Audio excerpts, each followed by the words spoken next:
दोस्तों, आप जो भी कार्य करते हैं या आपके द्वारा जो भी कार्य करवाए जाते हैं तो उसका मूल स्रोत क्या है? क्या गाजर और लाठी यह सूत्र आपके ऊपर लगाया जाता है या आप दूसरे लोगों पर यह सूत्र लगाते हैं? तो दोस्तों, गाजर और लाठी यह किस तरह की काम की प्रक्रिया है, किस तरह की प्रेरणा है और लोग आपके काम के निकलवाने के जो तरीके हैं, आपसे कैसे काम निकलवाते हैं, तो यह सब जानना है तो यह वीडियो आपको देखना ज़रूरी है। और कौन सी टेक्निक के द्वारा आपको काम करना चाहिए, यह सारी बातें आपको इस वीडियो में मिलने वाली हैं। तो दोस्तों, अगर नए हैं तो चैनल को सब्सक्राइब ज़रूर करें। तो चलिए शुरुआत करते हैं इस बुक समरी को।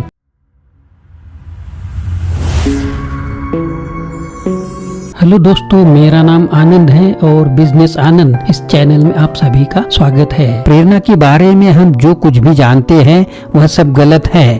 कार्य या तो एल्गोरिदमिक, आप लगभग एक ही चीज को एक निश्चित तरीके से बार बार करते हैं, या दूसरा अनुमानी, आपको हर बार कुछ नया लेकर आना होता है क्योंकि पालन करने के लिए कोई निर्धारित निर्देश नहीं होते हैं। प्रेरणा के लिए गाजर और छड़ी का दृष्टिकोण त्रुटिपूर्ण है। शोधकर्ताओं ने पाया है कि बाहरी पुरस्कार एल्गोरिदम कार्यों के लिए प्रभावी हो सकते हैं, वे जो तार्किक निष्कर्ष तक मौजूदा सूत्र का पालन करने पर निर्भर करते हैं, लेकिन अधिक सही मस्तिष्क वाले उपकरणों के लिए जो लचीली समस्या समाधान, आविष्कारशीलता या वैचारिक समझ की मांग करते हैं, आकस्मिक पुरस्कार खतरनाक हो सकते हैं। जो लक्ष्य लोग अपने लिए निर्धारित करते हैं और उनमें महारत हासिल करने के लिए समर्पित होते हैं, वे आमतौर पर स्वस्थ होते हैं, लेकिन दूसरों द्वारा थोपे गए लक्ष्य कभी कभी खतरनाक दुष्प्रभाव पैदा कर सकते हैं। हमारी 3 जन्मजात मनोवैज्ञानिक आवश्यकताएं हैं: क्षमता, स्वायत्तता और संबद्धता। अनुसंधान से पता चलता है कि उच्च प्रदर्शन का रहस्य हमारी जैविक इच्छा या इनाम और सजा देने की इच्छा नहीं है, बल्कि हमारी तीसरी प्रेरणा है अपने जीवन को निर्देशित करने, अपनी क्षमताओं का विस्तार करने और उनका विस्तार करने और उद्देश्यपूर्ण जीवन जीने की हमारी गहरी इच्छा। प्रेरणा के नए दृष्टिकोण में 3 आवश्यक तत्व है: स्वायत्तता, अपने स्वयं के जीवन को निर्देशित करने की इच्छा; निपुणता, किसी महत्वपूर्ण चीज में बेहतर से बेहतर होने की ललक; और तीसरा उद्देश्य, हम जो कुछ भी करते हैं उसे अपने से बड़ी चीज, किसी चीज की सेवा में करने की लालसा। जब पैसे का उपयोग किसी गतिविधि के लिए बाहरी पुरस्कार के रूप में किया जाता है तो विषय गतिविधि के लिए आंतरिक रुचि खो देता है, ऐसा कहना है एडवर्ड डेसी जी का। जब बच्चों को किसी पुरस्कार की उम्मीद नहीं थी तो उसे प्राप्त करने से उनकी आंतरिक प्रेरणा पर बहुत कम प्रभाव पड़ता था।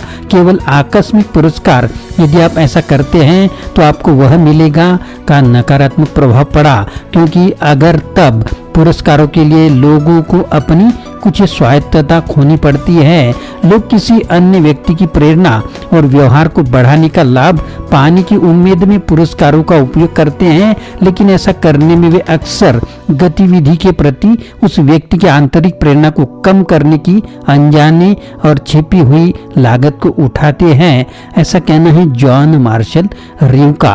पुरस्कार अपने स्वभाव से हमारा ध्यान केंद्रित करते हैं। यह तब मददगार होता है जब समाधान के लिए कोई स्पष्ट रास्ता हो।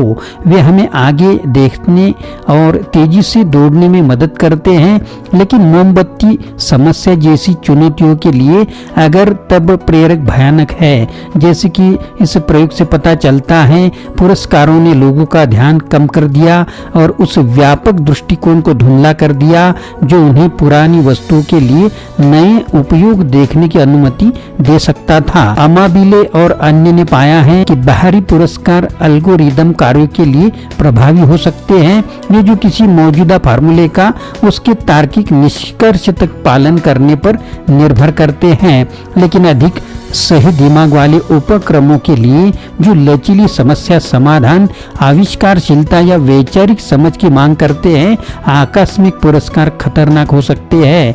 रक्तदाताओं की संख्या बढ़ाने के बजाय लोगों को भुगतान करने की पेशकश से संख्या लगभग आधी हो गई।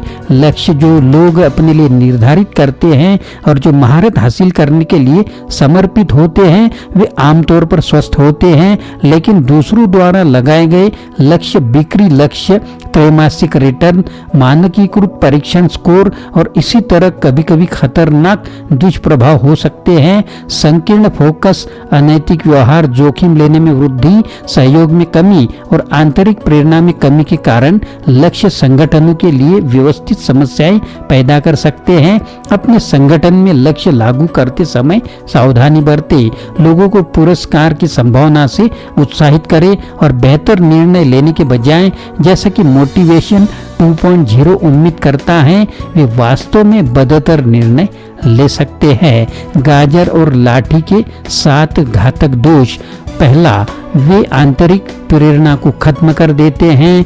दूसरा, वे आंतरिक प्रदर्शन को कम कर सकते हैं। तीसरा, वे रचनात्मकता को कुचल सकते हैं। चौथा, वे अच्छे व्यवहार को खत्म कर सकते हैं। पांचवा, वे धोखाधड़ी, शॉर्टकट और अनैतिक व्यवहार को प्रोत्साहित कर सकते हैं। छठवां, वे नशे की लत बन सकते हैं। और सातवां, वे अल्पकालिक सोच को बढ़ावा दे सकते हैं। The square effect. अभ्यास जो या तो खेल को काम में बदल सकते हैं या काम को खेल में बदल सकते हैं।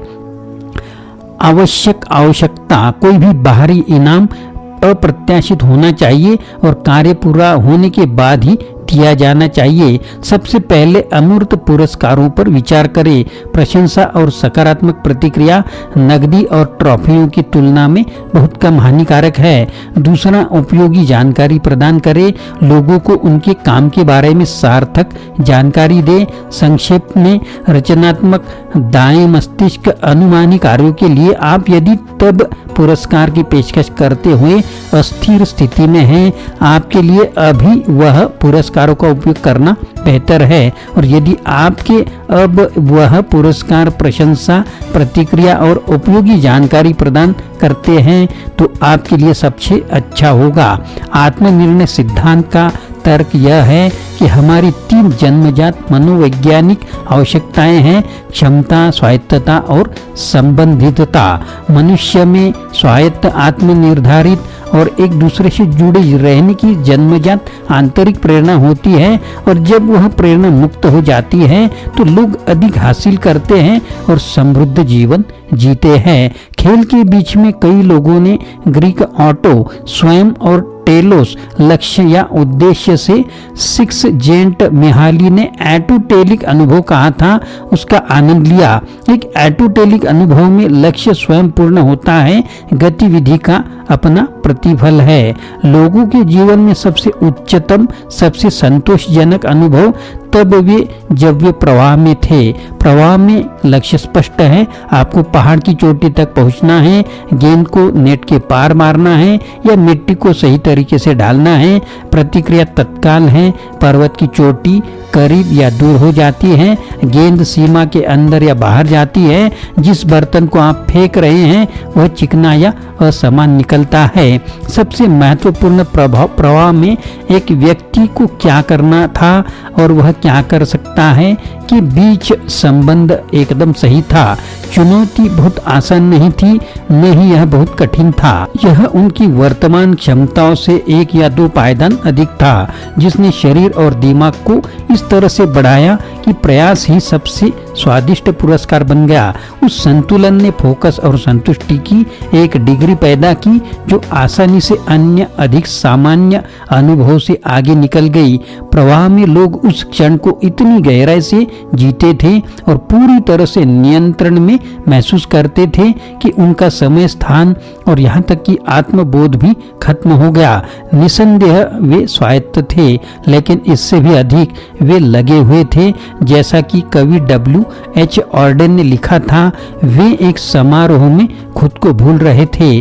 विज्ञान दिखाता है कि उच्च प्रदर्शन का रहस्य हमारी जैविक इच्छा या इनाम और सजा देने की इच्छा नहीं है, बल्कि हमारी तीसरी तीसरी प्रेरणा है अपने जीवन को निर्देशित करने, अपनी क्षमताओं को बढ़ाने और विस्तारित करने की हमारी गहरी इच्छा, उद्देश्यपूर्ण जीवन जियो। प्रत्येक दिन के अंत में अपने आप से पूछिए कि क्या आप कल की तुलना में आज बेहतर थे। यह जानने का सबसे अच्छा तरीका है कि आपने किसी चीज में महारत हासिल कर ली है या नहीं, उसे सिखाने का प्रयास करना है। प्रेरणा के नए दृष्टिकोण की 3 आवश्यक तत्व हैं। स्वायत्तता, अपने स्वयं के जीवन को निर्देशित करने की इच्छा।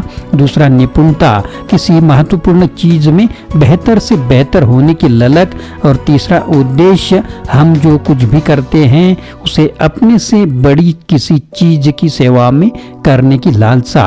दोस्तों, यह वीडियो आपको कैसा लगा जरूर कमेंट बॉक्स में लिखें। अगर नहीं तो चैनल को सब्सक्राइब करें। फिर मिलेंगे अगले वीडियो में। आशा करता हूँ दोस्तों यह वीडियो आपको पसंद आया होगा। अगर पसंद आया है तो लाइक करें, शेयर करें, चैनल को सब्सक्राइब करें, अपने दोस्तों को और ग्रुप को भी यह वीडियो फॉरवर्ड करें। फिर से मिलेंगे अगले वीडियो में। आप सभी का वीडियो देखने के लिए बहुत बहुत शुक्रिया।